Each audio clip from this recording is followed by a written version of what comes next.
Bonjour, soyez les bienvenus à la Maison Française pour assister à un nouveau programme, 2020 Philosophers. Aujourd'hui, c'est le premier épisode d'une série que je vous proposerai chaque semaine avec 20 penseurs qui incarnent la philosophie contemporaine en langue française. Ils sont de leur temps, du 21e siècle, en 2020. J'insiste sur cette date, 2020, pour marquer un changement de siècle et d'époque. En effet, la philosophie a changé dans ses objets, ses pratiques et ses langages. Au siècle dernier, la pensée française a oscillé, me semble-t-il, entre deux références allemandes majeures, Marx et Heidegger, surcommentées, imitées jusque dans leur style. Mais les esprits d'aujourd'hui puisent souvent leur inspiration ailleurs. Ils ne se limitent pas aux commentaires des maîtres anciens et ils se confrontent à des sujets contemporains tels que les neurosciences, l'intelligence artificielle, l'écologie, la santé, la sécurité, les pensées hors de l'Occident, les transidentités, le droit des êtres non humains, etc. Ce sont de jeunes générations de penseurs que je voudrais vous faire rencontrer. Certains sont déjà connus, d'autres moins. Quand je dis jeunes, cela ne signifie pas qu'ils ou elles ont la trentaine ou la quarantaine, mais que leur pensée est jeune dans le paysage intellectuel. J'en ai choisi 20, et bien sûr, mon choix est arbitraire. On pourra me reprocher légitimement de ne pas avoir invité un tel et un tel. Mon critère est avant tout que ces 20, chacun à leur manière, ont bousculé la discipline. Et bien sûr qu'ils m'ont bousculé aussi. Car la philosophie, je crois en tout cas, ne se limite pas à interpréter ni à écrire des traités, à faire comme avant, toujours de la même façon. Faire de la philosophie, faire, c'est agir, méditer, vivre et mourir, pas seulement discourir. Cette approche, faut-il le rappeler, était celle de l'Antiquité, avant qu'on invente, au XIXe siècle, l'histoire de la philosophie. Mais au fond, la philosophie, ça n'existe pas. Il n'y a que des pratiques philosophiques très diverses. D'ailleurs, le sens du mot philosophie diverge selon les continents où on se trouve, selon les époques, et même à l'intérieur des mêmes sociétés. Depuis une trentaine d'années, la philosophie s'est affranchie de l'académie. En France, elle a surgi dans de nouveaux lieux, j'en cite quelques-uns, le Collège international de philosophie, les universités populaires, les cafés philo. Des philosophes se sont aussi déplacés sur de nouveaux territoires, comme l'hôpital, la prison, le théâtre ou le cinéma. La philosophie a gagné ainsi de nouveaux publics. Elle se parle et s'écrit à l'université, mais aussi à la radio et dans des magazines. Et elle croise volontiers la littérature. Vous entendrez ici des philosophes écrivains soucieux de la langue. À propos de langue, j'ai voulu que cette série mette en valeur une philosophie en langue française. Et j'insiste sur cette présentation. Non pas philosophie française, mais en français. Contre une vision nationaliste et ethnocentrique de la philosophie, cette série accueillera des penseurs francophones, et quand je dis francophones, ce ne sont pas les non-français, ce sont les Français et tous les autres, tous ceux qui parlent le français, de toutes origines et issus de plusieurs continents, réunis par le fait de penser en français, même si pour certains, la pensée s'exerce en compagnie d'autres langues. Ils s'exprimeront donc ici en français ou en anglais. Au moment de démarrer ce projet, je veux remercier tout particulièrement les services culturels de l'ambassade de France qui soutiennent la Maison Française dans cet esprit d'ouverture à l'espace francophone et à la diversité. Et un très grand merci particulièrement à Gaëtan Bruel, son conseiller culturel, pour sa formidable écoute, informée et bienveillante. Il nous fait l'honneur de dire quelques mots cet après-midi pour le lancement de notre série. Gaëtan, si tu veux bien apparaître à l'écran. Merci François, bonjour à toutes et à tous. En 3 mots, les services culturels de l'ambassade de France aux États-Unis sont très heureux de s'associer à la Maison Française de NYU pour cette série 2020 Philosophers. D'abord parce que dans un contexte où chaque page du journal contient une information effrayante, où le monde et parfois même nos vies nous font l'impression d'une voiture hors de contrôle, Nous avons, je crois, plus que jamais besoin d'écouter les philosophes, d'écouter celles et ceux dont le métier est justement d'échapper et de nous aider à échapper à l'accélération du réel. On a juste besoin des philosophes et grâce à la Maison française de NYU, nous allons en avoir 20. Et pas n'importe lesquels. C'est la deuxième raison, je crois, de se réjouir. On aurait pu relire les classiques, inviter des spécialistes de Montaigne, de Descartes, de Derrida, dire que la philosophie française est éternelle. Mais en réalité, on peut le dire, on en a parfois marre des classiques. Nous voulons entendre des voix nouvelles, voir des figures différentes, dialoguer avec des gens qui nous ressemblent, qui vivent en 2020, dans le même monde que nous, mais qui sont capables justement de nous aider à dire ce monde-là, à le penser et puis à le transformer. 20 figures, François l'a dit, ce choix est forcément un peu arbitraire. Je crois qu'il appelle sans doute déjà une deuxième série que nous serons ravis d'accompagner. Mais je voudrais vraiment dire à titre personnel la grande excitation que j'ai et que je crois on a tous de voir une telle liste assemblée. Moi-même, j'en connaissais certains, pas tous. J'ai lu quelques livres qu'ils ont écrits, mais pas beaucoup. Mais à chaque fois que je les ai croisés dans un journal, que je les ai écoutés à la radio, ils et elles m'ont fait réfléchir et j'ai eu envie de prendre le temps de les écouter. C'est pourquoi je suis convaincu que ça va être absolument passionnant. Un dernier mot peut-être sur le caractère franco-américain de cette série, puisqu'au fond, quel sens cela a-t-il, alors que les questions sont plus que jamais globales, à faire un focus sur les philosophes, pas français, mais de langue française en français, plutôt qu'à inviter, on aurait pu faire cela aussi sur un sujet précis des philosophes du monde entier. Je crois que c'est une vraie question que François a esquissée, et je voudrais, pour conclure, tenter 3 éléments de réponse extrêmement rapides. D'abord, on se l'est dit, ce qui réunit les philosophes que nous allons entendre, c'est une langue plutôt qu'une nationalité. Or, une langue, ce n'est jamais innocent. Elle véhicule toujours un certain rapport au monde, surtout lorsqu'on est la 5e langue la plus parlée sur la planète, bientôt la 4e.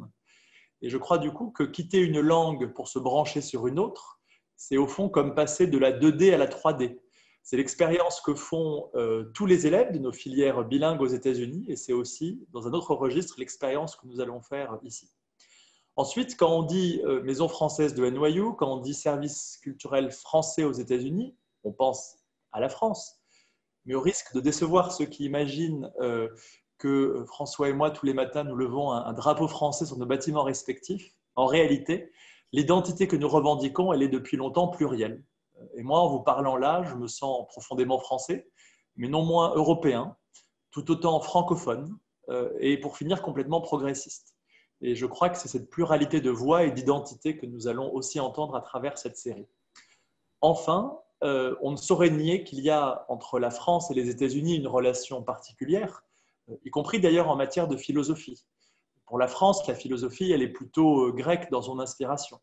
Pour certains Américains, elle a ce je ne sais quoi de français, comme nous le vérifions nous-mêmes chaque année en organisant The Night of Philosophy and Ideas à travers les États-Unis. Il y aurait là aussi beaucoup à dire, mais je ne le ferai pas sur ce rapport franco-américain à la philosophie et au monde. Mais je citerai simplement cette très belle phrase de Pierre Bourdieu lorsqu'il cherchait à caractériser ce que nos 2 pays ont en commun et qui écrivait donc que la France et les États-Unis sont 2 impérialismes de l'universel. Je crois qu'aujourd'hui, et on le voit encore ces dernières semaines avec Black Lives Matter évidemment, avec cancel culture, l'universel, autrement dit l'impérialisme de l'universel, comme le disait Bourdieu, est en crise. Et pour une bonne part, ce n'est pas plus mal, car aux États-Unis comme en France, il y a beaucoup à s'interroger sur notre rapport au monde, à nous-mêmes. Et c'est frappant d'ailleurs de voir comment George Floyd a fait écho à Adama Traoré d'un autre côté de l'Atlantique. Mais justement, plutôt que chercher chez l'autre seulement de quoi se consoler en se disant qu'il y a peut-être pire ailleurs, je crois qu'il faut aussi chercher ce que nous avons de commun. Et ce que nous avons de commun, c'est effectivement un héritage parfois lourd à porter, qu'il faut regarder en face, mais c'est aussi un même enjeu de convertir cette prétention universelle que nous avons pu avoir en une sincère attention à la globalité et à la diversité du monde. Je crois qu'il n'y a pas d'alternative, et c'est pourquoi, pour contribuer à ce travail qui est d'abord intellectuel, mais qui est aussi complètement politique, il n'y a pas de meilleur guide que les 20 philosophes que François Nudelman a réunis, et c'est pourquoi je voulais, au nom de l'ambassade, très sincèrement le remercier. Merci beaucoup, Gaëtan. Alors, je suis très heureux d'accueillir maintenant Adèle Van Rett pour démarrer cette série, précisément parce qu'elle me semble représentative d'une évolution de la philosophie. non pas seulement parce qu'elle est une jeune femme, même si, dans le monde très masculin de la philosophie, mais aussi parce qu'elle a donné à la philosophie une extension médiatique exceptionnelle. Et pour le meilleur. Plusieurs d'entre vous m'ont dit « Ah, on la connaît, bien sûr, sa voix nous accompagne, mais on ne l'a jamais vue. » Adèle produit et anime de nombreuses émissions à la radio et à la télévision, dont Les chemins de la philosophie sur France Culture, qui génèrent, excusez du peu, plus de 3 millions de téléchargements par mois. Malgré cette suractivité, Adèle trouve le temps d'écrire et elle vient de publier La vie ordinaire aux éditions Gallimard. On y découvre son intérêt pour des philosophes américains, puisque Gaëtan à l'instant évoquait justement ces relations transatlantiques et l'intérêt qu'on a chacun pour les philosophes des autres, ou le désintérêt malheureusement des fois. Mais en tout cas, Adèle fait référence aussi bien à Thoreau qu'à Emerson, et de manière plus contemporaine à Arnold Davidson et Stanley Cavell. Dans ce livre, elle articule son expérience de la grossesse et de l'accouchement de manière très personnelle à une réflexion philosophique sur le concept de l'ordinaire. Alors, le protocole que j'ai suggéré à mes invités, ce sera le même à chaque fois, est le suivant. Pendant 30-40 minutes, ils présenteront un autoportrait philosophique. Je leur demande de s'engager à la fois philosophiquement, mais aussi personnellement, pour dire ce que signifie pour eux parler en leur nom, en première personne. Et puis, ils discuteront de la situation de la philosophie aujourd'hui. Et enfin, la dernière demi-heure sera consacrée à vos questions. Pour cela, il vous faudra cliquer sur l'onglet « Chat » ou « Conversation », puis écrire dans l'espace qui s'ouvrira sur le côté. Cet événement est enregistré, mais vous demeurez invisible. En revanche, vous serez lisible. Adèle, bienvenue sur les écrans de New York University.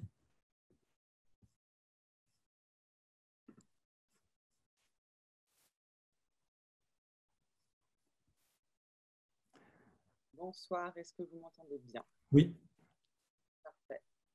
Bonsoir François et bonsoir à tous. Je suis vraiment très heureuse d'être avec vous sans vous voir ce soir. Je sais que vous êtes nombreux de l'autre côté de l'écran, alors je vous remercie d'être là. Enfin, je dis ce soir parce qu'ici, comme vous le voyez, il fait nuit, d'où la lumière blafarde qui va m'accompagner le temps de cette discussion. Donc, je vais commencer par parler seule et je me réjouis beaucoup de l'échange ensuite avec François Nudelman et avec vous de répondre à vos questions.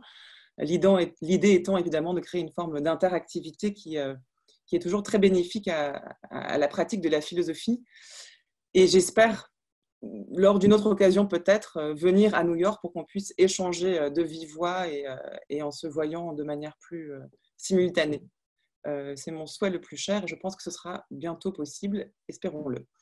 Alors, l'expérience est un peu étrange parce que, comme l'idée est de proposer une sorte d'autoportrait philosophique, je dois vous dire qu'il y a quelque chose d'un peu perturbant à le faire en regardant ma propre image, parce qu'au fond, ce n'est pas à moi-même que j'ai envie de dresser un autoportrait, au contraire, j'évite de le faire la plupart du temps. Mais en fait, ça me conduit directement au fil que je souhaiterais dérouler avec vous ce soir. Au fond, la question qui m'intéresse et qui, je crois, est la meilleure façon de parler de mon parcours et de ma pratique de la philosophie, c'est de savoir qui parle quand le philosophe dit « je ». Et pourquoi, en ce qui me concerne, est-il si difficile d'assumer ce « je », ce qui est là encore la meilleure façon, je crois, de présenter ma pratique de la philosophie. Vous allez comprendre pourquoi. Ça pourrait être une coquetterie ou de la pudeur, et ça en est certainement. Mais je crois que c'est surtout un problème obsédant, en ce qui me concerne, et sans doute insoluble, qui traverse l'histoire de la philosophie et qui s'est imposée progressivement avec une vivacité croissante au cours de ma pratique et de mon expérience de la réflexion philosophique que je vais essayer de raconter pour vous aujourd'hui.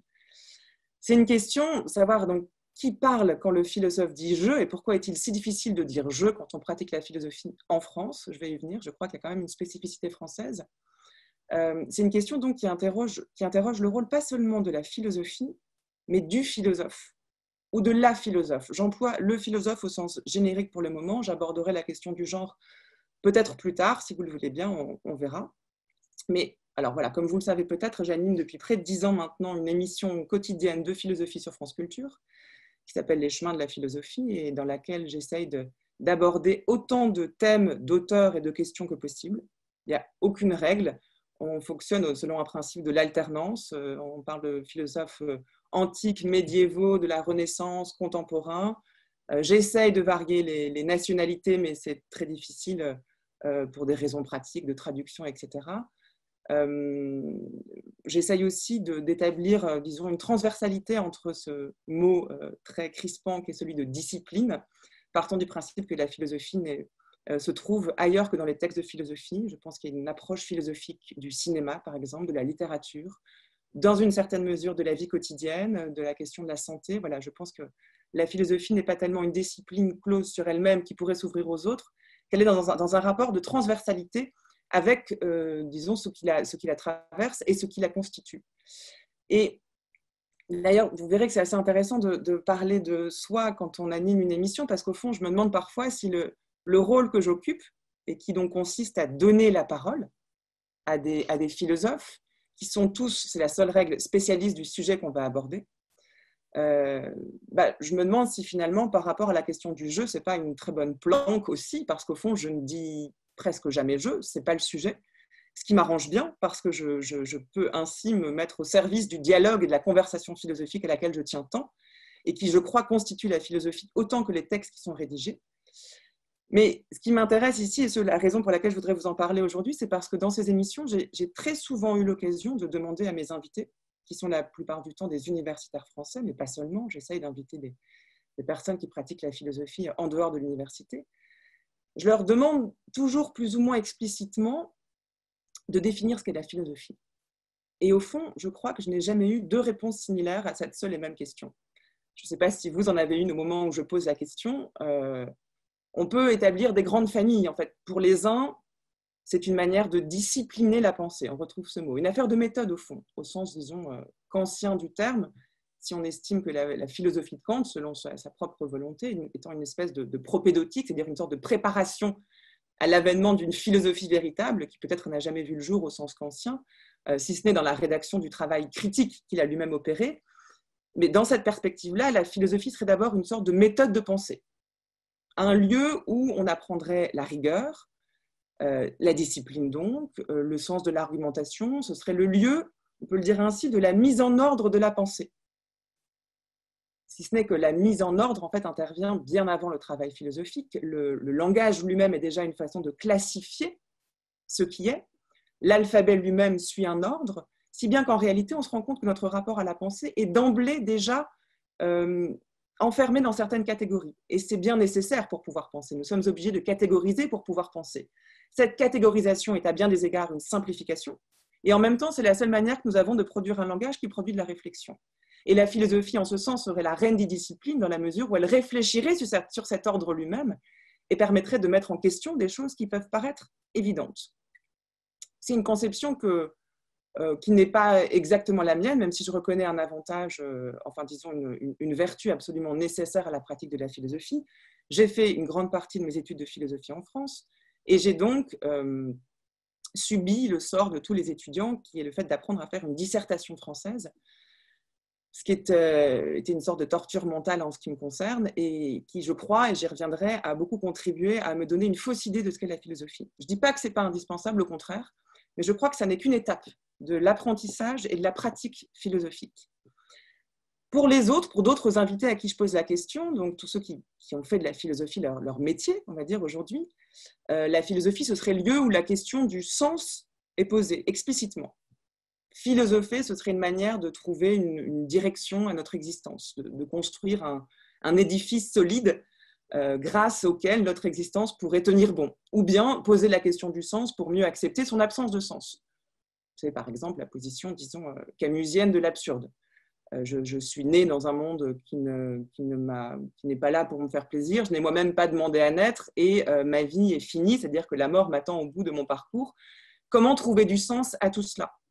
Et cette philosophie-là s'intéresserait à toutes les manières que nous avons de nommer ce sentiment d'absurdité de l'existence sans avoir recours à un sens qui lui serait transcendant, que ce soit la religion, l'existence de Dieu, ou une forme d'idéologie qui empêcherait le travail de la pensée de l'absurde au sens où l'entend Camus. Je serais plus proche de cette famille-là sans m'y reconnaître non plus tout à fait.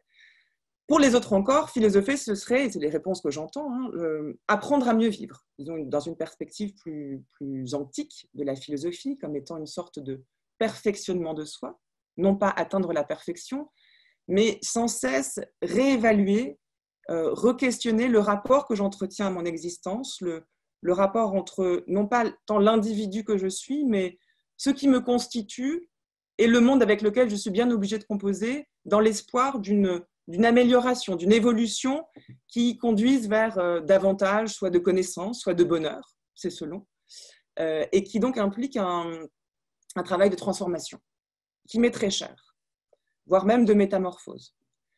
Pour les autres encore, la philosophie est une affaire de vérité.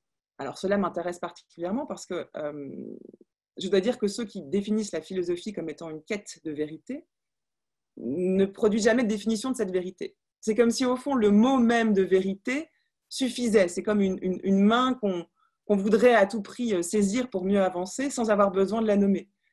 Comme si le besoin de vérité était à ce point insatiable que le simple mot de vérité suffisait à calmer ce besoin-là. Et enfin, on a les tenants d'une philosophie qui ne sert à rien. C'était la thèse notamment de Jean Kelevitch qui disait que la philosophie n'est pas utile, elle ne sert pas au sens où un outil sert à quelque chose. Et c'est cette, non pas inutilité, mais cette gratuité qui la rend absolument indispensable. Ce serait le seul domaine de l'existence où, au fond, on n'était pas guidé par un impératif de rendement, et cette liberté-là ainsi conquise serait la condition nécessaire pour faire advenir la réflexion philosophique, qui en retour viendrait réfléchir sur la gratuité et peut-être l'inutilité de notre propre existence. Et le plus souvent, j'ai remarqué que c'est au moment où je pose cette question aux philosophes que la réponse est la moins spontanée. Comme si chaque philosophe avait déjà une réponse toute faite, ce qui en soi n'est pas un problème.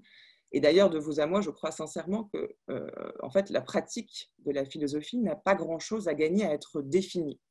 Et que le temps qu'on passe à tenter de la définir est souvent autant de temps passé à ne pas la pratiquer.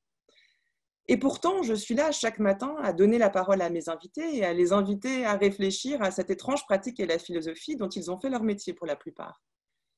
Et je me suis demandé pourquoi. Pourquoi, si la question m'importait peu, pourquoi je revenais chaque jour avec le même élan et la même envie de poser cette question.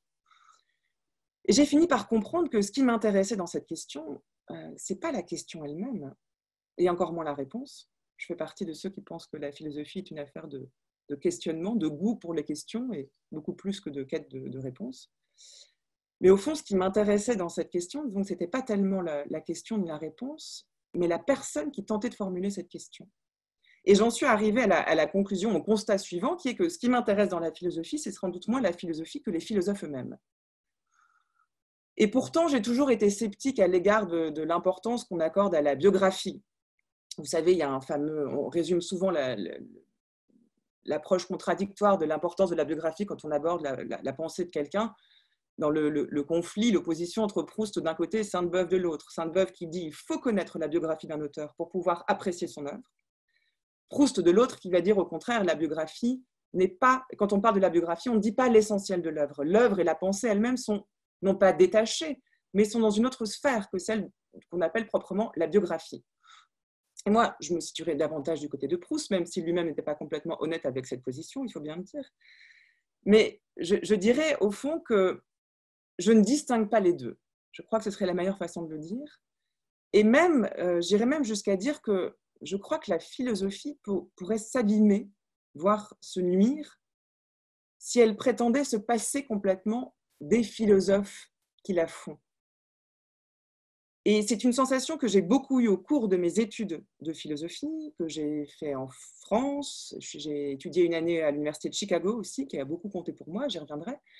Mais j'ai eu beaucoup, mon appétit pour la philosophie qui ne tarissait pas, qui paraissait lui-même insatiable, se heurtait toujours à une difficulté qui était l'écart que je sentais entre les textes que je lisais, qui me procuraient un plaisir intellectuel, et la vie que je menais. Comme s'il y avait un fossé, au fond, entre la pensée d'un côté et la vie de l'autre. Et je ne voulais pas me résoudre à cette distinction, car je ne crois pas que ce soit le cas. Je ne crois pas qu'il y ait la vie d'un côté et la pensée de l'autre. Mais tout dans mon enseignement, dans l'enseignement que j'ai reçu, dans la pratique de la philosophie telle qu'on me demandait de la pratiquer, creusait ce fossé-là de plus en plus. Et c'est pourquoi je voudrais réintroduire aujourd'hui non seulement la question du jeu, c'est-à-dire la question aussi du ou de la philosophe qui prend la parole, mais pas sur un angle psychologique. Au fond, ce n'est pas les traits de la personnalité qui m'intéressent des philosophes, même si les personnalités les plus originales font souvent les meilleures émissions de radio et peut-être les meilleurs livres, je ne sais pas. Mais ce qui me passionne, c'est la rencontre entre un problème philosophique et le caractère qui s'en empare. Je regrette en fait que la question du caractère ait été laissée entre les mains des moralistes du XVIIe siècle et n'ait pas été davantage utilisée comme un prisme philosophique pour interroger une pensée. Si le caractère m'intéresse, c'est parce que, au fond, il me semble qu'il permet d'appréhender la philosophie selon, disons, son origine. Disons qu'à constat égal de l'existence, à constat égal prenons de l'absurdité du monde, donc le monde n'a aucun sens et qu'est-ce qu'on peut bien y faire? On a d'un côté Woody Allen qui peut en faire des comédies et de l'autre côté Kafka qui sait aussi faire, qui ne manque pas d'humour, mais qui présente une version du monde absurde dans ce que ça a de plus dramatique. Les deux vivent dans un monde sans transcendance. Les deux vont engager une forme de rapport à cette absurdité qui est pourtant très différent. Et pourtant, je crois qu'ils seraient d'accord sur beaucoup de choses. Alors, qu'est-ce qui fait cette différence-là? Qu'est-ce qui fait qu'on a d'un côté une comédie, de l'autre une tragédie, pour le dire de manière assez schématique? Eh bien, je crois que c'est une question de caractère. Par caractère, j'entends la rencontre entre quelque chose avec laquelle nous sommes nés, on peut parler de patrimoine génétique, d'inné, si vous voulez, et les expériences que nous avons faites au cours de notre vie, ce qu'on pourrait appeler l'acquis, et qui vient sans cesse remodeler ce qui était inné. Au fond, ce qui me plaît dans le caractère, c'est qu'il y a un mouvement perpétuel qui est égal, me semble-t-il, au mouvement même de la pensée en train de se faire. La question même du caractère permet de conjurer celle de l'identité. Le terme même d'identité, qui est une question philosophique qui a traversé toute l'histoire de la philosophie, est redoutable parce qu'au fond, soit l'identité, on la tient pour une substance fixe, immuable, soit on dit qu'elle n'existe pas, c'est le mythe de l'identité personnelle, soit on dit qu'on est plusieurs, mais on en revient toujours avec pour base, pour point de référence, une seule et unique chose.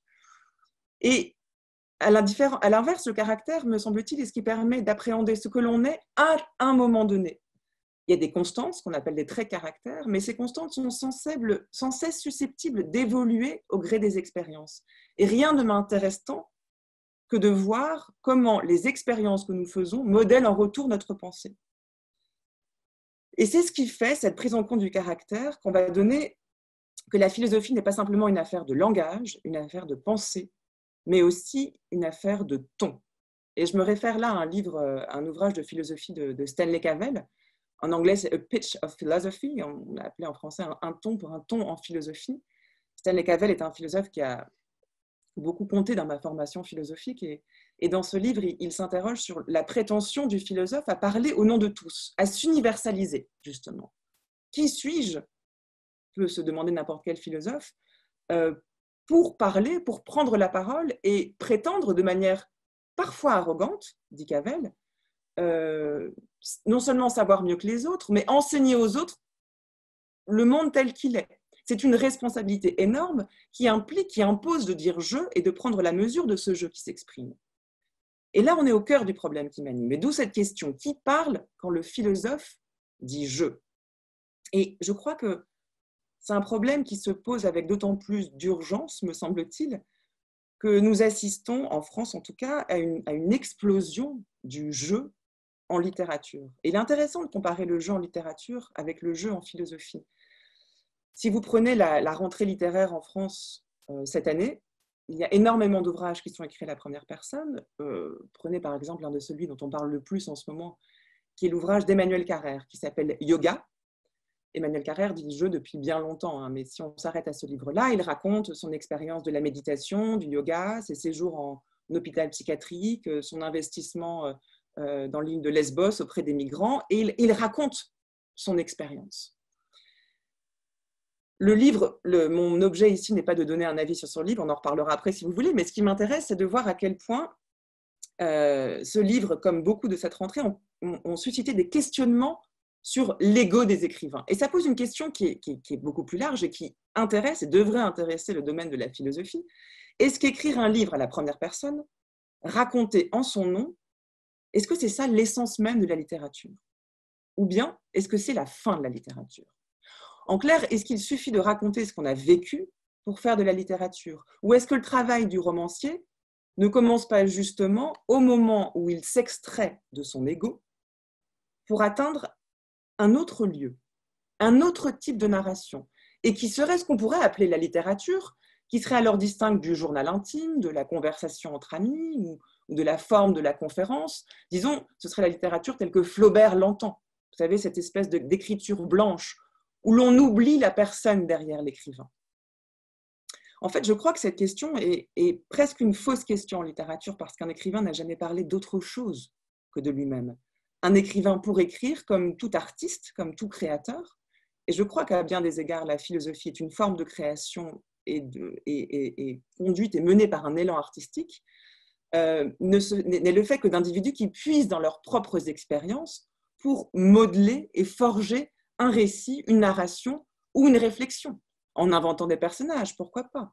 Et il peut choisir, enfin, est-ce un choix, ça c'est toute la question, de se diffracter à travers les personnages, de se créer un double littéraire ou d'écrire en son nom. Pensez par exemple, je ne sais pas si vous avez lu ce livre et si vous ne l'avez pas fait, je vous le conseille, le livre formidable de Philippe Roth, son autobiographie d'un romancier qui s'appelle Les Faits en français. Philippe Roth, qui au cours de ses nombreux romans, s'est créé un double littéraire, Nathan Zuckerman. Et dans cette autobiographie, ce qui est génial, c'est que lui-même, Philippe Roth, donne la parole à Nathan Zuckerman. Et Nathan Zuckerman va venir l'interpeller. Il va lui dire « Mais pourquoi as-tu passé ta vie à me donner la parole plutôt que de parler en ton nom ? Pourquoi t'es-tu caché derrière moi pour transformer ta vie plutôt que de réfléchir à partir de ce que la vie t'avait donné ? Pourquoi as-tu eu besoin d'imaginer, de transformer ? Est-ce que tu croyais que la littérature était de ce côté-là ? » Et la question est passionnante parce que je voudrais l'adresser aux philosophes. Et à la philosophe que je suis, et aux philosophes que vous êtes également, et à tous les philosophes, tous ceux qui revendiquent de pratiquer la philosophie aujourd'hui. En tout cas, en littérature, je crois que le jeu est toujours présent, qu'il avance plus ou moins masqué. C'est une illusion de penser que lorsque le narrateur ou l'écrivain ne dit pas « je », il parle d'autre chose que de lui-même. Disons qu'il parle de son rapport au monde. C'est toujours une subjectivité qui s'exprime. Mais en philosophie, où est le jeu en philosophie ? Et le philosophe qui dit « je », est-ce la même chose que le romancier qui dit « je » ?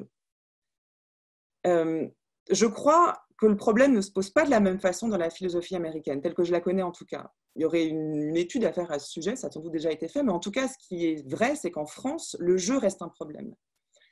Je dirige une collection de livres aux éditions de l'Observatoire qui s'appelle La Relève, qui existe depuis 2 ans. C'est une collection dans laquelle j'invite les philosophes contemporains à écrire sur le sujet qui leur est cher. Et j'essaie d'aller dans le sens d'une pratique de la philosophie qui serait comprise comme étant d'un côté, disons le philosophe serait celui qui connaît bien l'histoire de la philosophie, qui a fréquenté les textes de la philosophie, qui a un rapport de familiarité avec eux, et de l'autre, quelqu'un qui connaît le monde dans lequel nous vivons, qui est au fait de son époque, qui n'est pas coupé du monde et qui pense que finalement la philosophie n'a de sens que si elle est dans l'interaction entre les deux, l'histoire de la philosophie, la réflexion philosophique et le monde dans lequel nous vivons. Que si l'un des deux manque, la philosophie risque de dépérir, là encore, à être soit à manquer d'ancrage dans le monde, soit à manquer d'inscription dans une réflexion philosophique qui dépasse largement l'auteur qui écrit. Et bien, lorsque je travaille avec ces auteurs-là, je leur laisse toujours, je n'impose jamais un sujet à ces auteurs, c'est eux qui viennent avec un projet. Une des premières choses que je leur dis, un des premiers conseils que je leur donne, c'est de dire « je », précisément. Quel que soit le sujet, d'oser ce jeu-là. Et c'est très difficile pour des philosophes français parce que quand on apprend la philosophie dès la classe de la terminale, c'est une grande chance qu'elle puisse être enseignée dès la terminale, on apprend à écrire la philosophie avec le nous de majesté. Le jeu est proscrit dans l'exercice de la dissertation. Ce que je trouvais normal sur le moment, même si ça me posait beaucoup de problèmes, et comme je vous l'ai dit, m'a donné une conception erronée de la philosophie. Si on ne sait pas, en fait, d'où parle celui qui parle et celui qui pense, comment est-ce qu'on peut accéder à cette sphère qui paraît une sphère purement logique et qui semble se mordre la queue? D'autant que, en ce qui me concerne, et c'est très proche de la pratique de la philosophie que j'ai aujourd'hui à la radio, mais aussi dans mon écriture, j'ai toujours été un peu fâchée avec l'idée même de discipline, d'où mon problème avec les dissertations. Ce sont des raisons personnelles, la discipline est pour moi quelque chose qu'on m'a inculqué. J'ai un grand-père militaire qui a été très grièvement blessé 2 fois. Il a toujours dit que c'est grâce à sa discipline de militaire qu'il s'en était sorti, et je le crois volontiers. Simplement, j'ai été éduquée avec l'idée que cette discipline était une question de survie. Ça m'a forgé le caractère, Bill's character, comme on dit. Mais pour que je puisse exister derrière cette discipline, pour que le jeu puisse s'exprimer, il a fallu craqueler cette discipline-là, qui était bien plus qu'une carapace, qui était quelque chose que j'avais moi-même digéré.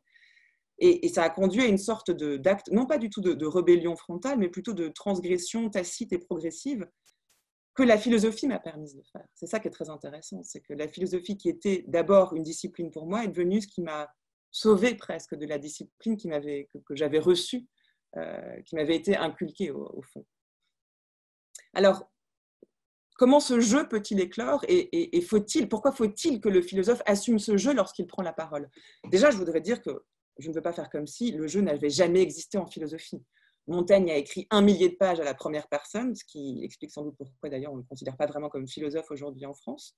Et ce n'est pas un hasard que ce soit du côté de la philosophie américaine que les premiers essais aient été écrits sur Montaigne, des essais sur les essais de Montaigne. Je pense à Emerson notamment, qui est un grand lecteur de Montaigne.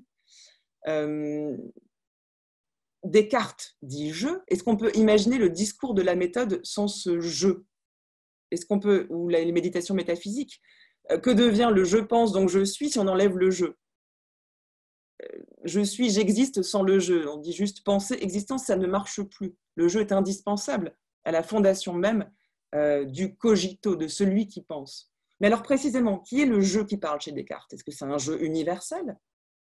Peut-être, certainement, mais je vous rappelle qu'il indique quand même au début des méditations métaphysiques qu'il est en robe de chambre devant son poêle et ensuite qu'il est carrément nu dans son lit. Ça fait quand même beaucoup de détails pour un jeu universel.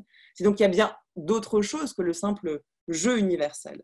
Alors, j'en reviens au constat que je fais avec mes invités. La raison pour laquelle je continue d'avoir envie de savoir ce qu'ils vont répondre à la question, c'est parce qu'en fait, c'est le seul moment où ils vont oser dire « je ». Alors, pourquoi est-ce si difficile? En fait, je crois que quand on invite quelqu'un à dire « je » et un philosophe à dire « je », ce n'est pas pour qu'il parle de lui-même, de sa personne. C'est parce que, je l'ai dit, ça invite à assumer une certaine tonalité de la philosophie qui est très importante. Il y a une certaine voix dans la prise de parole.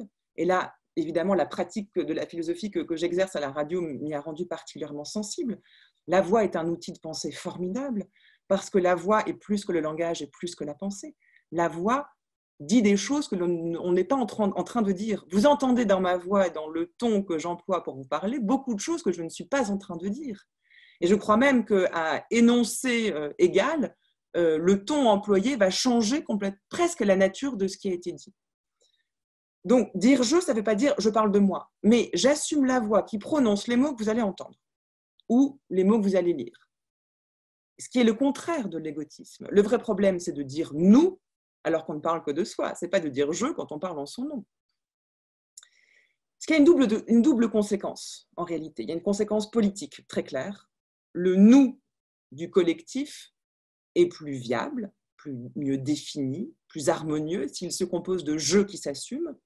Et le philosophe qui dit « je », et surtout si c'est un philosophe qui s'intéresse aux problèmes politiques, se doit de réfléchir au « nous » au nom duquel il est en train de parler.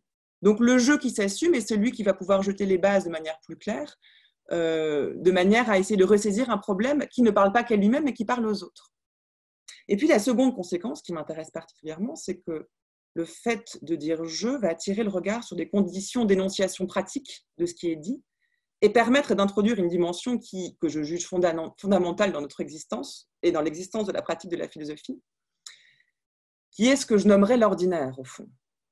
Et j'ai écrit un livre qui est sorti en juin dernier qui s'appelle « La vie ordinaire », dans lequel je raconte ce problème-là, au fond, le problème de l'ordinaire, car je crois qu'il y a un rapport problématique à l'ordinaire qui n'a pas été nommé suffisamment, et je ne prétends pas le faire, je voudrais juste lancer un appel à s'engouffrer dans cette brèche que j'essaye d'ouvrir. Et je crois que les deux sont liés au fond. On ne peut pas réfléchir à notre vie ordinaire si le jeu ne s'assume pas comme tel. Et par jeu ici, j'entends, et je le définis au fur et à mesure que je vous parle, donc pas une psychologie, pas une personnalité, mais disons une singularité. Au sens où le philosophe Clément Rosset le pensait, le singulier, ce n'est pas l'unique, ce n'est pas l'identique. Le singulier, c'est ce qui se rapproche le plus du réel et que je n'arrive pas à saisir à travers le langage. Et cette singularité-là en philosophie, je crois qu'elle manque cruellement aux ouvrages et au travail philosophique qui est en train d'être effectué. De mon côté, c'est aux États-Unis que j'ai découvert que l'ordinaire pouvait avoir droit de citer dans la philosophie, de la part d'auteurs qui pouvaient dire « je », Ralph Waldo Emerson, Stanley Cavell également. Et j'ai choisi d'écrire un livre pour raconter ce cheminement-là qui m'a conduit à prendre la vie ordinaire comme un objet philosophique digne de ce nom. Et c'est là où je veux en venir, je me suis rendu compte que pour réfléchir à la vie ordinaire et à ce que j'appelle l'ordinaire, qu'on peut essayer de définir, ça m'était impossible de le faire si je ne disais pas « je ». Et il faut bien comprendre que pour moi, ce jeu-là, dire « je » a été une transgression ultime. Je n'avais pas fait la théorie de ce jeu avant d'écrire ce livre. Quand je me suis rendu compte que la seule manière pour moi d'écrire ce livre était de dire « je », je le vivais comme le comble de la subversion. C'était une espèce de... C'est ça qui a débloqué mon écriture et en même temps, c'est ça qui m'a terrifiée. Un mélange de pudeur et de surmoi un peu trop présent, sans doute. Mais c'est ce qui m'a permis de nommer, de développer l'approche de la philosophie qui m'était la plus proche et avec le plus de sincérité possible. Et j'ai constaté, en écrivant le livre, qu'écrire de cette manière-là, sans modèle, je n'ai pas essayé de me dire, tiens, quels sont les philosophes qui ont dit « je » pour faire comme eux. J'ai essayé de me dire, mais ce problème est le mien, au fond. C'est le problème que je ressens, que je vis avec l'ordinaire que je voudrais nommer. Je dois partir de moi. Et je me suis rendu compte que la forme que prenait le texte était complètement hybride, ne correspondait pas à la forme d'un livre traditionnel tel que je les avais lus jusqu'à présent. C'était ni un essai, ni un roman, ni un récit. C'était un peu tout ça à la fois. Et qu'il y avait une sorte de, oui, je dis hybride, c'est même un peu messy, on dirait en anglais, quelque chose qui n'était pas ressaisi par une forme unique, et que j'ai essayé de ressaisir, pour le coup, dans une narration, pour que quand même il y ait un sens qui s'impose. Et au fond, ça m'a paru très cohérent. J'avais besoin de dire « je » parce que j'avais besoin d'ancrer la personne qui parlait dans une vie ordinaire pour être cohérente avec le propos. Je ne pouvais pas d'un côté en appeler à une philosophie plus incarnée qui s'intéresse à un domaine de l'existence sur lequel elle n'a pas beaucoup travaillé, et de l'autre faire comme si cette pensée-là était coupée de son sujet d'étude. Donc il a fallu moi-même ancrer ce que j'appelle la narratrice, qui me ressemble beaucoup, mais qui est une narratrice, puisque c'est celle qui dit « je », dans une vie ordinaire. Et c'est pourquoi les philosophes que j'ai convoqués pour écrire ce texte-là sont des philosophes qui apparaissent comme des personnages. Ils ont un corps, je les rencontre, la narratrice les rencontre à un moment donné du récit, comme pour les saluer, mais les saluer dans les deux sens du terme. Les saluer pour leur rendre hommage, leur dire bonjour. Stanley Cavell, Emerson, Arnold Davidson, mais aussi Camus, Clément Rosset, mais aussi peut-être pour leur dire au revoir. Pas au sens où j'aurais plus besoin d'eux, mais au sens où ils avaient joué leur rôle et c'était désormais à moi de jouer mon rôle. Et pour leur être fidèle, je devais à mon tour dire « je » et assumer ma propre singularité.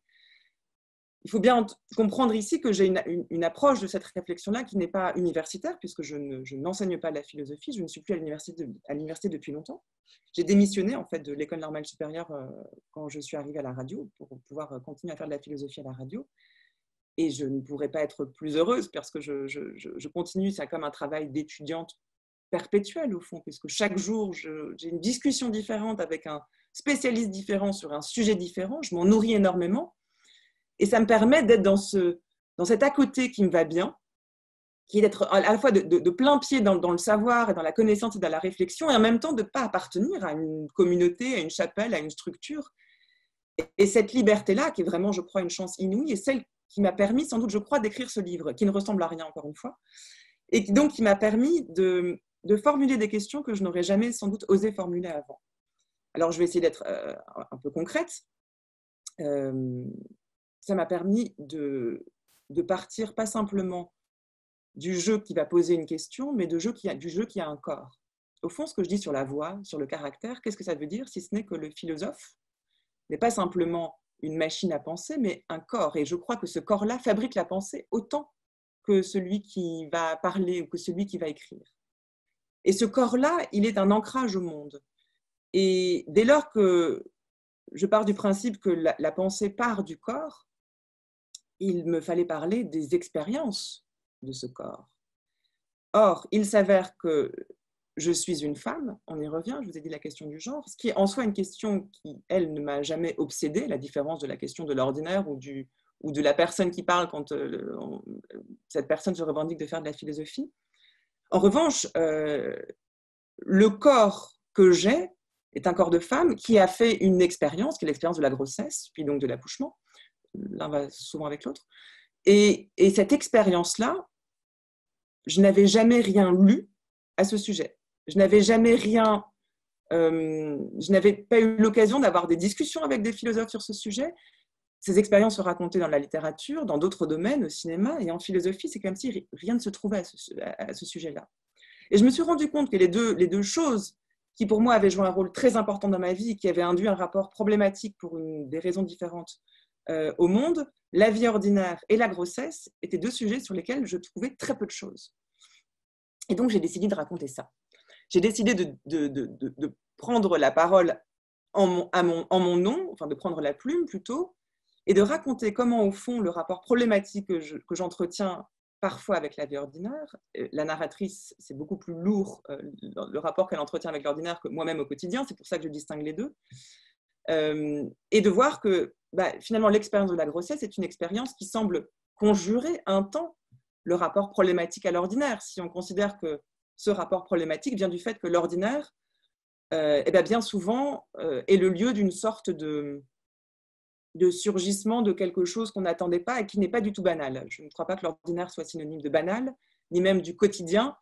L'ordinaire sont toutes ces choses auxquelles on ne prête pas attention parce qu'on les recouvre d'activités, extraordinaires ou pas. Mais au fond, quand on prend le temps de le regarder, on se rend compte que ce n'est pas simplement la célébration des petites choses, cette littérature-là existe, célébrer les petites choses de la vie, les petites choses de l'ordinaire, et je viens de là aussi. Mais il y a quand même toute une partie de notre vie qu'on appelle la vie ordinaire, qui n'est pas du tout le lieu d'une célébration ni d'un embellissement. Et j'ai voulu creuser ça. Pourquoi les moments en apparence anodins, en apparence ordinaires, peuvent-ils soudain devenir le lieu presque d'une grande violence? Qu'est-ce que ça signifie l'ordinaire alors, pour être aussi problématique? Et je ne pouvais pas essayer de répondre à cette question sans raconter ces expériences-là, qui n'ont l'air de rien, encore une fois, mais à partir du moment où on met des mots dessus, elles deviennent quelque chose.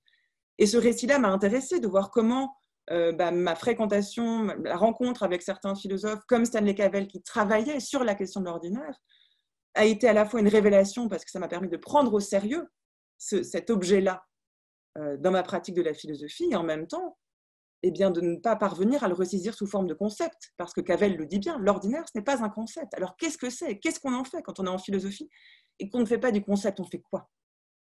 C'est ça toute la question. Et c'est exactement la même chose avec l'expérience de la grossesse. À l'envers. La grossesse n'était pas une expérience que j'avais faite avant, mais c'est une expérience qui, elle, est apparue non pas problématique, mais comme m'ouvrant les yeux sur un domaine de l'existence que je n'avais jamais vécu, sur lequel je n'avais jamais rien lu, et qui, me semble-t-il, bouleversait, et je pèse mes mots, la fréquentation des textes que j'avais jusque-là. En clair, l'expérience de la grossesse, dans la mesure où elle est le fait de porter un autre corps que le sien dans son corps, d'entendre un autre cœur que le sien battre en soi, est une expérience de duplicité au monde. C'est une expérience, pas de duplicité, mais de dédoublement. Si bien que pour une personne sceptique, ce qui me définit assez bien, et je suis tout à fait partisane je me reconnais bien dans la définition, disons, d'une position absurde face à l'existence, où je ne pense pas que notre existence ait un sens, ni qu'elle aille quelque part, ni qu'elle soit justifiée par quoi que ce soit, et qu'on peut finalement tout mettre en question en permanence, ce que fait Descartes lorsqu'il essaie de prouver son existence, eh bien, l'expérience de la grossesse apportait une fin à ce doute, mettait un terme. Je ne peux pas douter de tout puisque je suis enceinte au moment où je le dis, quand je suis enceinte. Et je vais même jusqu'à me demander si finalement Descartes aurait lui-même eu besoin d'avoir recours à Dieu pour prouver sa propre existence, s'il avait pu lui-même faire l'expérience d'un autre que lui-même dans son corps. Aurait-il eu besoin d'un recours à la transcendance pour prouver son existence, si finalement l'altérité qu'il cherchait, qui pouvait fonder son existence, se trouvait en lui-même? Je ne peux plus douter de tout, puisque je porte la vie en moi. Et cette expérience-là, que je vous raconte là très rapidement, je la développe dans le livre, est quelque chose qui m'a paru, qui est apparu comme une sorte de bouleversement plutôt bienfaisant en ce qui me concerne, parce que justement, ça conjurait un temps, la grossesse ne dure pas, le scepticisme, mais de l'autre m'a fait réfléchir à la pratique même de la philosophie. si les philosophes eux-mêmes avaient, en disant jeu, ceux qui l'ont dit, ancré ce jeu dans une sorte d'expérience également corporelle, alors il me semble que peut-être d'autres expériences, même que la grossesse, auraient pu changer ce qui a été écrit par ailleurs. Alors bien sûr, vous allez me dire, l'histoire de la philosophie, de toute façon, a été faite en grande partie par des hommes.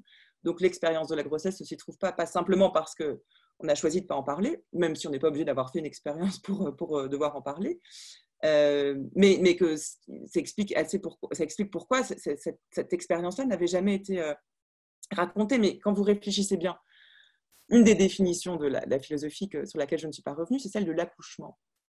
Socrate dit bien, mon métier est d'accoucher d'autres âmes que les miennes. Je ne suis pas, moi-même, je ne suis pas enceinte, dit-il, je ne détends pas la sagesse en moi. En revanche, mon métier est d'être sage-femme, de faire accoucher les autres de la sagesse qu'ils tiennent en eux.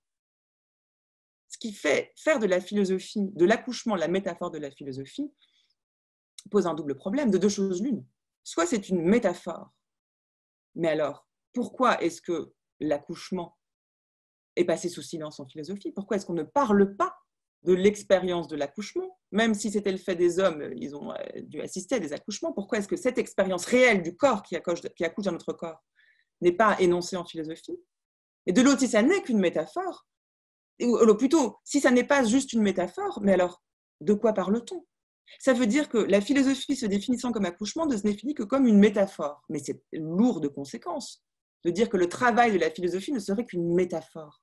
Est-ce que ça n'engage pas en retour un travail de redéfinition de ce qu'est la philosophie, qui ne serait peut-être pas un accouchement de la sagesse, soit par soi-même, soit de la sagesse détenue par le corps ou l'âme de quelqu'un d'autre, mais peut-être au contraire une espèce de grossesse prolongée, au fond, plus dans une perspective de perfectionnisme moral, à savoir on n'accouche jamais vraiment de quelque chose ni de cette sagesse, mais on est sans cesse modelé par les expériences que nous faisons.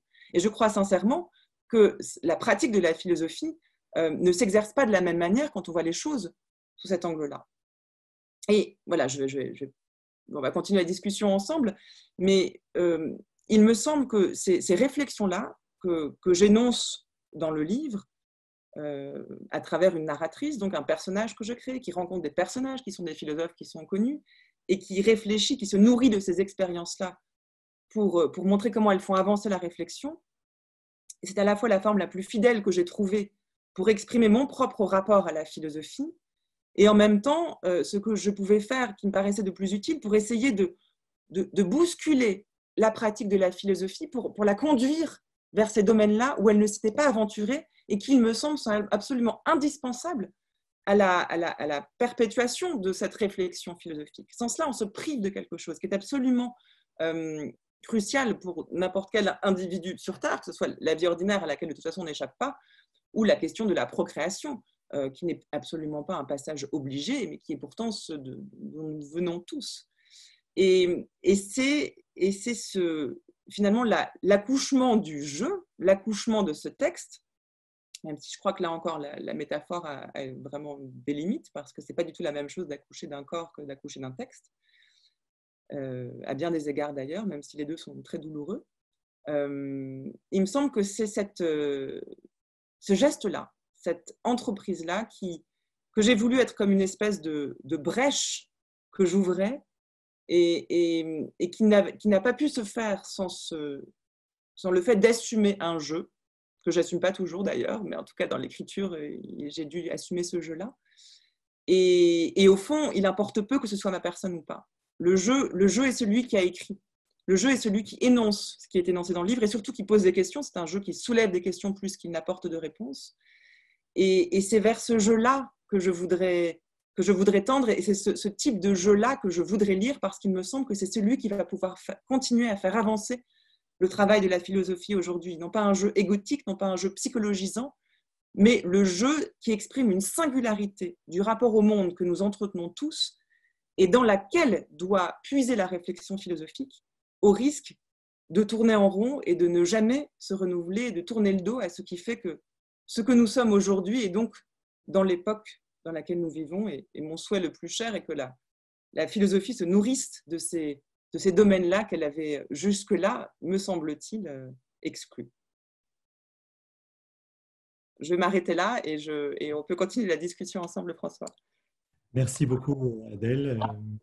c'était extrêmement convaincant, tu l'as dit. Et moi qui ai lu ton livre, j'admire comment tu as articulé à la fois ton travail, ton travail de philosophe à la radio et ton livre.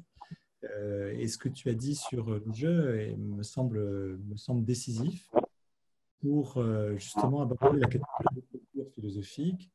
Et je voudrais te poser cette question de l'écriture en première personne. À nouveau, tu as fait la comparaison avec la littérature.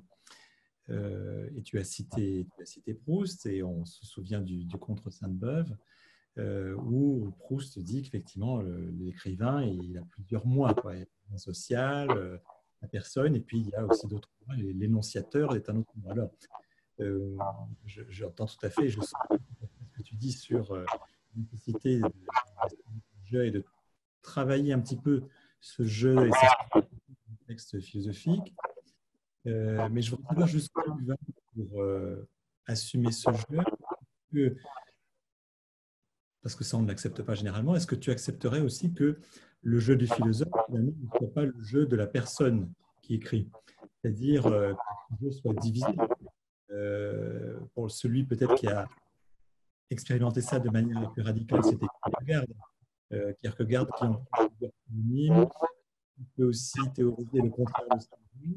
Mais on assume le fait que ce jeu, il a pris d'autres noms, mais peut-être que même le jeu, quand il écrit un second, Kierkegaard n'est pas lui-même. Voilà. Donc, mais souvent, ça choque de penser que la personne du philosophe ou de la philosophe ne serait pas adéquat, ne serait pas identique à son énonciation. Comme s'il fallait qu'il y ait une sorte d'authenticité. Et on n'admet pas que finalement ce soit un artifice et qu'on puisse assumer un jeu qui n'est pas tout à fait ce que pense en toute personne.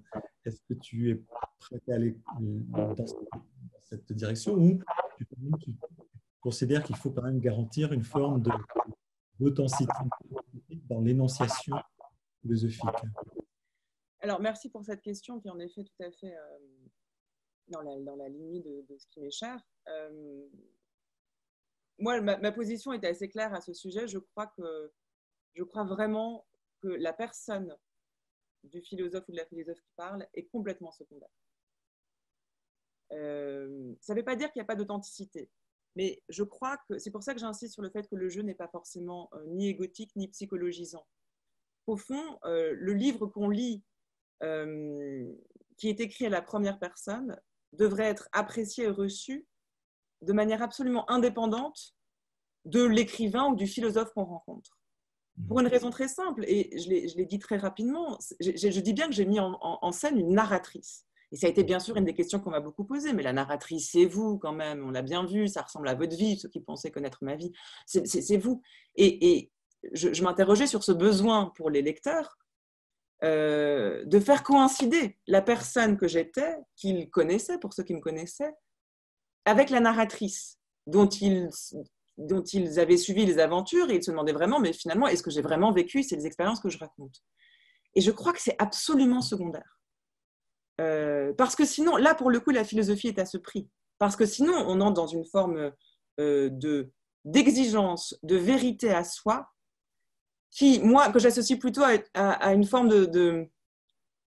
alors je vais être un peu dure, mais de névrose qui est presque celle de Rousseau, tu vois. Je crois que l'exigence de vérité peut vraiment nuire au travail philosophique parce que c'est encore mettre le soi avant la pensée. Et ce n'est pas du tout ce que je souhaite faire.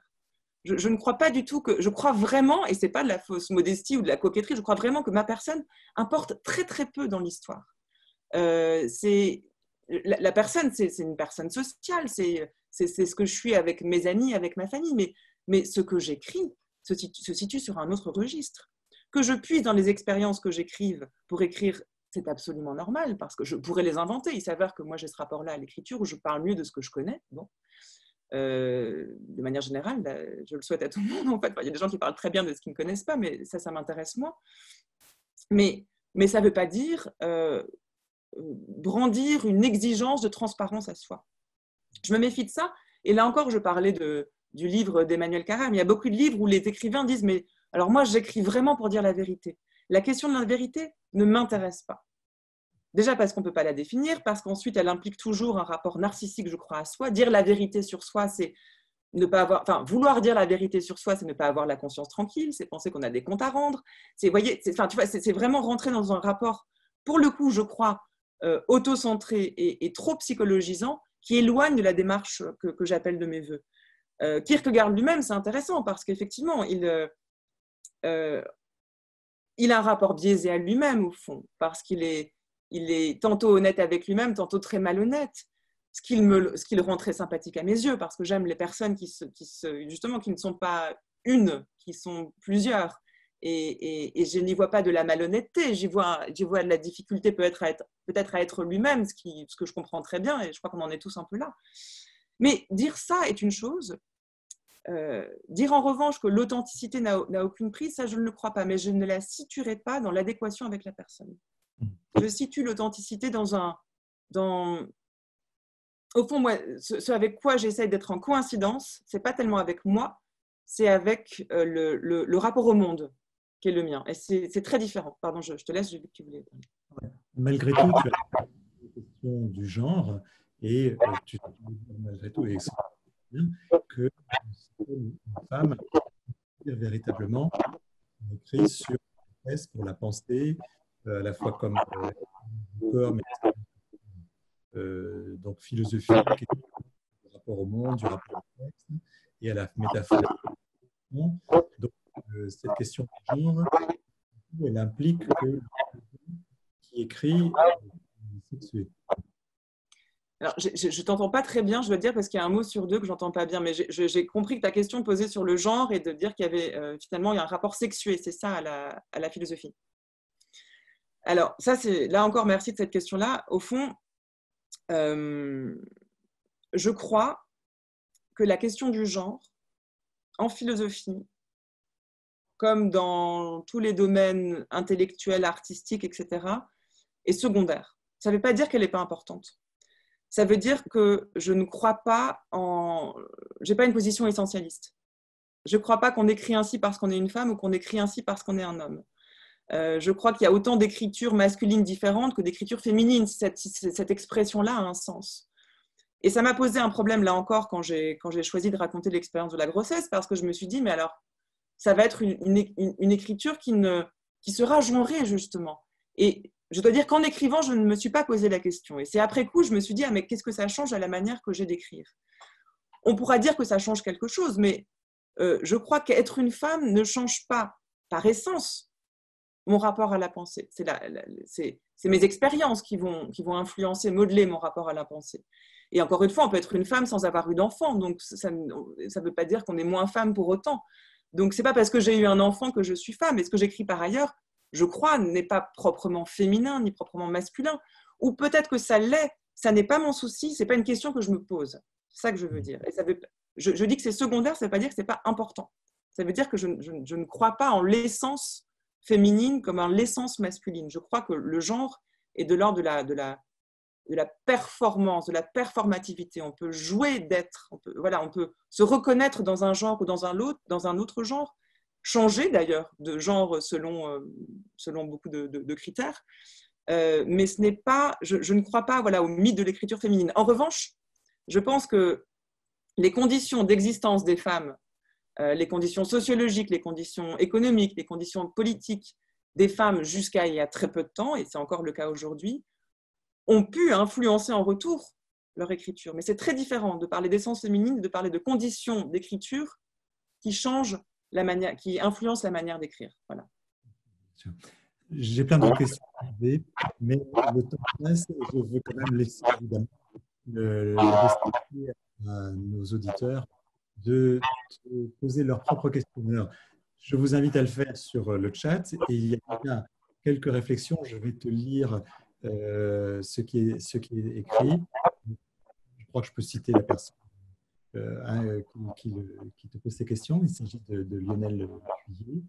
Et il confirme d'ailleurs à propos de la littérature l'interdiction d'employer le je. Il dit sur le site études littéraires, il est marqué à destination des élèves, employer le nous de l'ODF dans la dissertation impératif. Le je est à bannir. Voilà. Il te pose la question, êtes-vous d'accord avec cette phrase d'Henri Gouillet, tirée de la pensée métaphysique de Descartes? C'est très étrange car il interprète violemment la métaphore de l'accouchement. Il cite, « Il s'agit d'asphyxier l'enfant qui survit dans le mur. C'est moins un accouchement selon la méthode socratique qu'un infanticide. L'expérience de l'accouchement aurait-elle changé le discours de la méthode ?» Alors, je ne connais pas cette citation d'Henri Gouillet, mais c'est très intéressant. D'asphyxier l'enfant qui survit dans l'homme mûr, c'est moins un accouchement qu'un infanticide. Ça pose la question de ce qu'est l'enfant, au fond, dans cette formulation. Est-ce que ça veut dire que, et ça c'est une question qui est très intéressante d'ailleurs, alors c'est comme ça que moi je l'entendrais, avant de revenir sur vraiment l'expérience de l'accouchement, je me demande si le travail de la pensée, et surtout le travail de la pensée philosophique, n'a pas toujours pour corollaire, voire même pour origine, une forme de meurtre, symbolique évidemment. Je pense à la citation que je donne dans le livre de Virginia Woolf, qui dit que pour écrire, une femme a besoin de tuer l'ange du foyer. Et l'ange du foyer, ce n'est pas l'enfant évidemment, c'est elle-même, c'est la femme idéale qu'elle pense être, qu'elle voudrait être, la femme domestique idéale, qui a trop vouloir être un ange du foyer, passe son temps à ranger, nettoyer, se sacrifier pour tout le monde, et à s'oublier. Et que pour écrire, pour penser, la première chose à faire, c'est d'étrangler cette femme parfaite que l'on voudrait être ou qu'on nous demande d'être, pour pouvoir avoir le temps, la disponibilité et la possibilité et l'espace d'écrire. Et ça peut paraître un peu surprenant cet appel au meurtre, et je crois que c'est très vrai. Je crois même que pour écrire, pour créer, il y a des choses auxquelles on doit renoncer, qu'on doit peut-être même étouffer. J'irais même jusqu'à dire peut-être que pour écrire, il faut toujours en passer par le meurtre des parents, symbolique encore une fois. Il y a quelque chose qu'il faut tuer de notre rapport à l'éducation, de notre rapport à la famille pour pouvoir écrire. Il y a quelque chose de subversif dans l'écriture de toute façon. Vous voyez bien, quand on écrit, on doit s'isoler tout le temps, on ne peut pas être là pour les enfants, les parents, les amis. C'est un rapport très, très transgressif et qui implique de rompre vraiment des liens. Par rapport à la question même de l'accouchement, alors la question c'était est-ce que l'expérience de l'accouchement aurait changé le discours de la méthode ? De la grossesse, je pense, ça c'est ce que je disais, enfin je pense, non, j'aimais l'hypothèse que Descartes, faisant l'expérience de la grossesse, en tout cas, il n'aurait pas fonctionné de la même façon, puisqu'encore une fois, l'expérience de l'altérité en lui et non pas en dehors de lui, je crois, l'aurait dispensé enfin tout ça sont des hypothèses, mais l'aurait dispensé d'avoir recours à Dieu pour fonder sa propre pensée. Le doute, si vous voulez, l'expérience de la grossesse met une fin au doute. Même quand il est radical, même quand il est méthodique, comme c'est le cas de Descartes. Je ne peux pas, même comme exercice de pensée, imaginer que rien n'existe puisque j'entends un cœur qui bat dans le mien, dans mon corps. Et ça, il y a une fin là, une fin au doute qui est passionnante. Et je me demande même si Emerson, qui écrit un texte à la mort de son fils qui s'appelle Expérience, et qui dit, mais le pire dans tout ça, c'est que je me remettrai de la mort de mon fils. Ce qui va décupler son scepticisme. Il n'y a vraiment aucune attache à ce monde. Si même un fils que j'ai engendré meurt, eh bien, me laisse en vie, ça veut dire que je n'ai aucune attache en ce monde, que je suis coupée de toute forme d'ancrage au monde qui me rassurerait sur mon existence. Mais je me demande si Emerson aurait écrit ce texte s'il avait lui-même fait l'expérience de la grossesse et de l'accouchement de ce corps-là. Donc je pense que oui, il y a quelque chose à prendre vraiment au sérieux sur ces termes-là d'accouchement et aussi de grossesse. Alors, pour régler les problèmes de micro, en fait, c'est bien que quand tu coupes ton micro quand je parle, parce que manifestement, il y a de l'écho. Hein. Voilà. Alors, je continue. Timothy Di Fiore fait cette remarque. Merci beaucoup pour cette superbe après-midi de philosophie. Quant à la question de la transidentité, je comprends et me bats pour le mouvement des jeunes qui cherchent à égaliser les lois pour tous, etc. Mais trouvez-vous que cette pratique d'ajouter les pronoms choisis après son nom est encore une façon de diviser? Tous ces micro-groupes me font penser à un monde à part et par conséquent contradictoire, mettant les gens à l'opposé comme un pôle d'attraction différente. C'est ce que je vois dans l'entreprise. Je serais très reconnaissant d'entendre a philosopher's take. Voilà. Est-ce que donc, tu vois la question sur l'usage des pronoms aussi, enfin, ça rejoint aussi des questions d'écriture inclusive. Il faut que tu ouvres ton micro. Ici, Voilà. il faut le faire à la radio. Donc là, c'est bon. Et voilà. Donc là, ah oui, parce que du coup, ça sautait aussi de mon côté. J'espère que ce n'était pas trop inutile. Oui, c'est une question passionnante, la question de la transidentité, justement, parce que la question des pronoms que vous posez, au fond, tout se passe comme si toute tentative de fluidifier la question de l'identité et la question du genre devait se raccrocher à la notion même d'identité, voire de genre, qu'elle essayait de briser par ailleurs. Ce que ça signifie, je crois, que ce que nous sommes en train de vivre dans cette remise en question, mais pour laquelle vraiment, bon, en ce qui me concerne, je me réjouis. Je crois que plus on dédramatise la question du genre et plus on montre que les questions, que ce qu'on tenait pour des catégories immuables sont en réalité non seulement communiquent entre elles, mais ne sont pas hermétiques et peuvent être le lieu, encore une fois, de jeu, même si elles sont souvent vécues comme des drames intimes. Je ne sous-estime pas ça, au contraire. Mais cette liberté que nous pouvons avoir aujourd'hui comment dire, d'avoir une approche transversale de l'identité et du genre, est-ce cette transversalité-là ne se nuit pas elle-même si elle retombe dans des appellations, dans des pronoms, qui sont des revendications à une autre forme finalement aussi de communauté. Mais ça renseigne sur quelque chose de très clair, c'est que qu'est-ce qui nous pèse le plus, la catégorisation de l'individu ou l'impossibilité de changer de catégorie? Ce n'est pas la même chose. On peut vouloir dire je ne veux plus aucune catégorie, ni d'identité ni de genre, ou alors on peut vouloir dire au contraire, je souhaite une multiplicité de genres et de catégories et de modalités d'identité pour que je puisse en changer. Et je crois que ce sont deux attitudes très différentes qui renseignent sur notre rapport, sur notre besoin au fond de se reconnaître, de se nommer.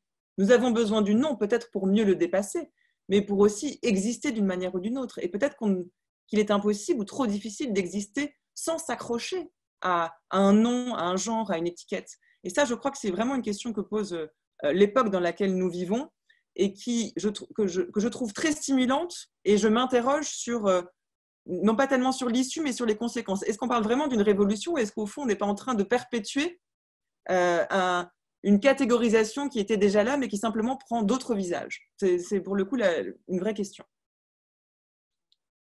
Merci. J'ai deux remarques. William Eaton qui dit « Cavell a proposé que le scepticisme s'enracine dans la crainte inébranlable d'un père que l'enfant ne soit pas, en fait, le sien. » Voilà. Vieille question. Et puis, une remarque de Sarah Kay qui dit « Ce n'est pas une question, tout au plus une aparté. J'ai beaucoup apprécié ce geste de rendre au sage de sage-femme sa plénitude sémantique. Mais il en irait autrement peut-être, en anglais, du mid de midwife. » Voilà. C'est une réflexion, je ne sais pas si ça t'inspire quelque chose, mais je vais...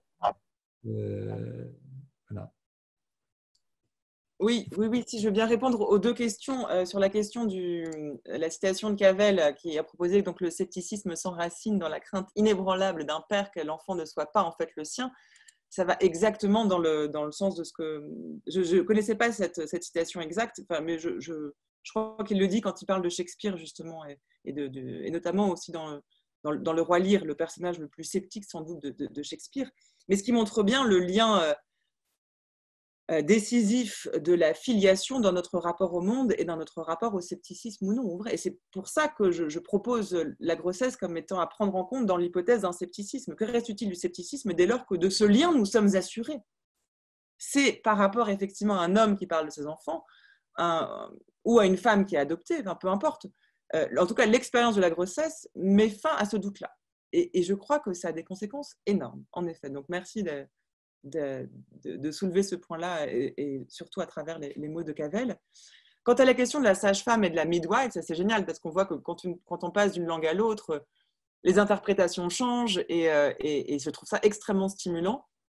Ce qui me plaît dans le midwife, c'est le côté ici, la femme n'est pas sage, elle est elle est au milieu, elle est ce qui se situe à l'interstice entre avant la vie et enfin, la vie, disons, embryonnaire, la vie du fœtus et la vie dans le monde.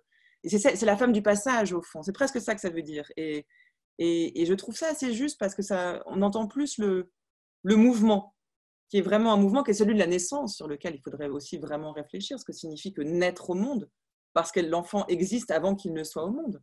C'est quoi ce type d'existence d'un individu qui existe biologiquement, mais qui n'est pas au monde? De quoi la naissance est-elle vraiment le début? Et peut-être parler de midwife plutôt que de sage-femme permet de se poser cette question-là. Si c'est le passage d'un état à un autre, alors on réfléchira peut-être plus à la naissance, non pas comme un début absolu, mais comme étant la continuité d'une existence sous d'autres modalités.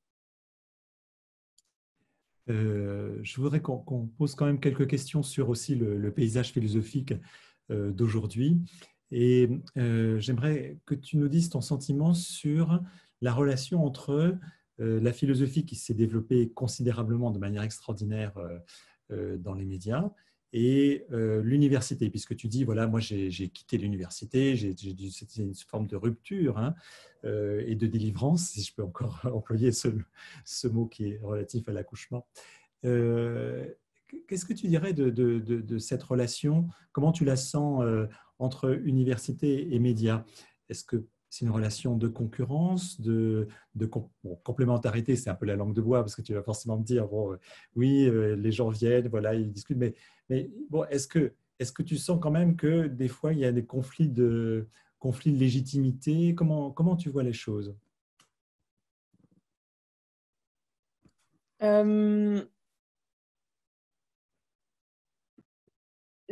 Alors, paradoxalement, je ne suis peut-être pas la mieux placée pour en parler parce que moi, les gens que j'invite pour parler, ils sont très contents d'être invités puisqu'ils viennent parler d'eux et de leur travail. Et moi, je suis très contente de les recevoir parce que je parle d'eux et de leur travail. Donc, en fait, la question ne se pose pas de la même façon dans l'émission que j'anime que lorsque les philosophes universitaires vont dans un autre type d'émission, une émission de débat ou une émission où ils seraient enclins, on leur demande d'émettre un avis.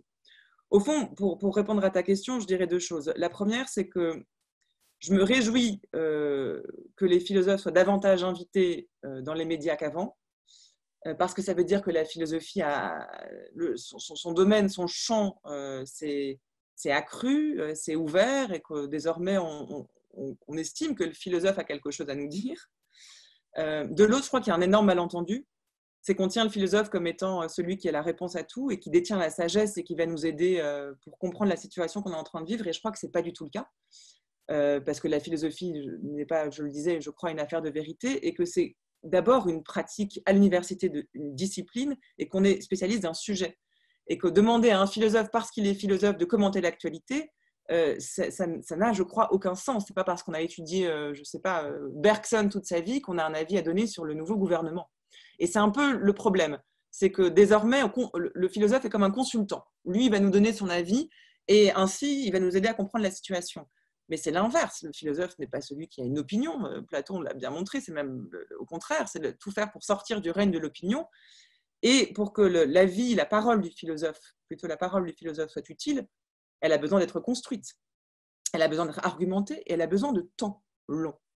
Et je suis plutôt, en ce qui me concerne, alors mitigée, mais souvent agacée par le fait de considérer que les philosophes vont avoir une réponse à tout et sont sollicités pour tout et n'importe quoi. On m'a déjà demandé de venir participer à un journal télévisé pour donner mon avis sur le déclin de l'autostop.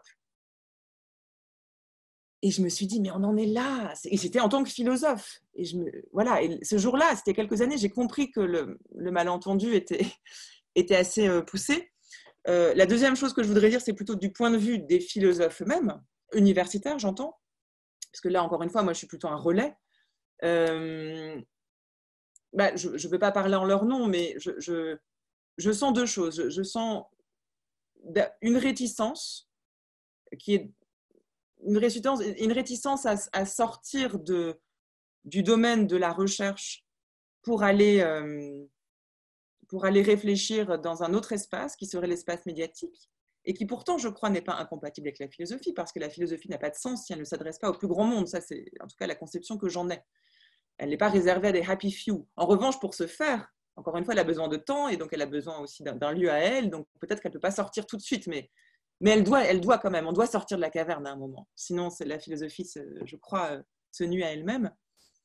Et de l'autre, et c'est ça qui m'intéresse beaucoup, je crois que ça remet quand même en question le travail universitaire lui-même, cette ouverture de la parole, le fait qu'il soit consulté peut-être sur un malentendu, mais quand même, et qu'il y a une forme d'attente là, qui n'est pas sans effet sur le travail philosophique lui-même. Et je voudrais voir dans 10 ans en fait, ce que ça va donner, parce que le phénomène n'est pas si récent quand on l'inscrit dans l'histoire de la philosophie. Je voudrais voir en 2030 comment est-ce que ces deux univers se sont mutuellement nourris.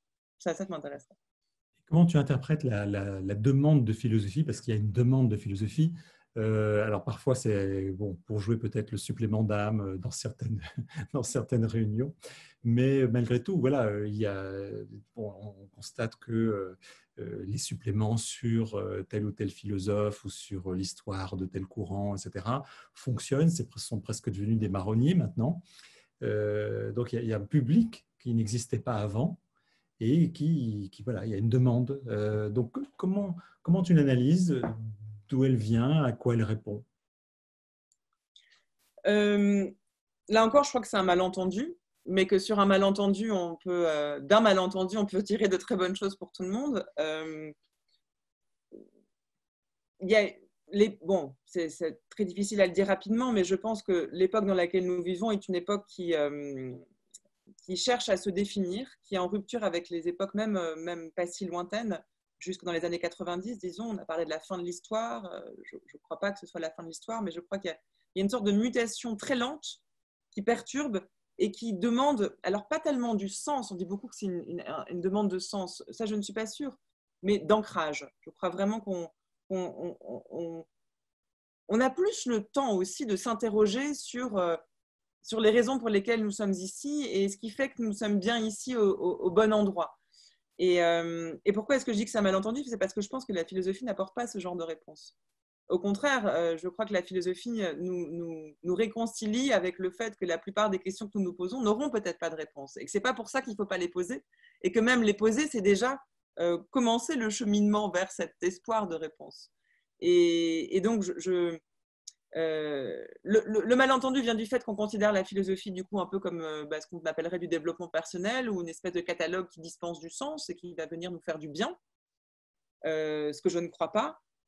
En revanche, elle a une utilité, mais cette utilité est plus davantage du côté de la transgression. Je crois vraiment que le rôle de la philosophie aujourd'hui se doit de rester transgressive, voire subversive. C'est jamais une parole qui va de soi. La parole du philosophe ou de la philosophe, ça devrait rester une parole qui dérange. Ce n'est pas une parole qui dit ce qu'on a envie d'entendre. Et donc, non, ça ne fait pas du bien, mais en revanche, oui, ça produit quelque chose. Et sans cet effet pratique direct-là, la philosophie n'est pas très utile, je crois. Alors, comment faire pour le produire? Est-ce que le problème serait aussi de tout faire pour produire cet effet-là au dépend du travail philosophique lui-même? C'est évidemment très délicat. Mais voilà, je crois que cette demande-là, elle relève peut-être d'un malentendu, mais que c'est une aubaine pour la philosophie qui elle, peut montrer de quelle manière elle serait vraiment peut-être utile pour les gens qui ignoreraient comment elle fonctionne. On arrive à la fin. Juste un petit mot, est-ce que tu pourrais nous dire à propos des définitions du mot de la philosophie, qui n'est pas du tout la même selon les départements qui sont en Europe et qui sont aux États-Unis, et sur la répartition justement, qu'est-ce que tu fais? Est-ce que tu fais droit à une philosophie analytique? Comment tu analyses aujourd'hui le conflit entre philosophie continentale et philosophie analytique, sachant qu'effectivement, malgré tout, aujourd'hui, on lit quand même davantage les auteurs anglo-américains en Europe et en France. Mais comment tu vois les choses de l'évolution de ce conflit, de ce différend même, parfois même sur le sens et la pratique du mot philosophie? C'est amusant parce qu'à chaque fois que j'ai posé cette question à des philosophes analytiques, ils m'ont tous regardé en disant « Mais de quel conflit parlez-vous » Il n'y a absolument aucun conflit. On est vraiment d'accord sur la manière de… Et c'est tous les philosophes analytiques qui disent ça, qui ne voient pas où est le conflit. Et les philosophes dits continentaux ne voient à peine de quoi on parle. Enfin, il y a vraiment un fossé. Alors, où est-ce que ça en est aujourd'hui? Moi, je n'ai pas senti d'évolution ces 10 dernières années. Mais je ne parlerai pas de guerre, cela dit. alors, je ne me suis pas rendue à un colloque de philosophie analytique depuis bien longtemps, donc je ne sais pas quel est le ton qui est employé. Mais justement, des auteurs comme Stanley Cavell sont des auteurs qui ont beaucoup œuvré à dépasser ce qui pouvait être indifférent, pour montrer qu'au fond, ces catégories-là n'avaient de sens que si elles étaient ressaisies dans un élan commun, et c'est ce que tout son travail a tenté de faire en vérité. La philosophie analytique, au sens où elle s'intéresserait, elle se focaliserait sur un énoncé d'argumentation, mais d'argumentaire, et qui serait davantage du côté de la logique, est quelque chose qui existe, mais qui, je crois, de toute façon, ne peut exister qu'en allant se nourrir ailleurs. Et de toute façon, leurs références sont européennes si on remonte même au siècle dernier, au fond. Donc, je ne suis pas très inquiète quant à l'avenir de ce différent. Je ne crois pas qu'il va se changer en guerre incessamment sous peu. Ou alors, vraiment, j'ai des mauvaises informations, ce qui est possible. Adèle, merci beaucoup. Pour terminer, tu pourrais nous dire quel est le dernier livre qui t'est vraiment surprise? Un livre de philosophie, tu en reçois énormément. Donc, est-ce que tu pourrais nous dire, tiens, voilà, je ne m'y attendais pas à ça. J'ai lu et j'ai beaucoup aimé le livre de la philosophe Cynthia Fleury sur le ressentiment qui va sortir là bientôt et qui porte un très beau titre qui s'appelle Si la mer, qui est donc un essai sur le ressentiment et qui est un très beau thème aussi. Et ce qui m'a surprise dans ce livre, c'est qu'il y a tout un développement sur le fascisme, y compris le fascisme à l'égard de soi, qui est une chose que je n'avais jamais envisagée, et qui lui permet de développer presque, on pourrait presque appeler la mode du ressentiment, enfin le fait que le ressentiment est instrumentalisé dans une forme de victimisation, mais aussi ce ressentiment qui est absolument mortifère et qui peut nous nuire si celui-ci n'est pas travaillé justement. Et c'est vraiment une lecture assez forte que j'ai faite dernièrement, et voilà, c'est celle que j'encouragerais à... Merci. Parmi nos invités, on la recevra dans cette série. Merci beaucoup. Merci François et merci à tous. J'étais très heureuse de parler avec toi François et avec vous ce soir. Merci Adèle, et puis espérant qu'on trouvera l'occasion de faire les choses en présence à NYU peut-être l'année prochaine. À bientôt. Avec grand plaisir. À bientôt. Au revoir.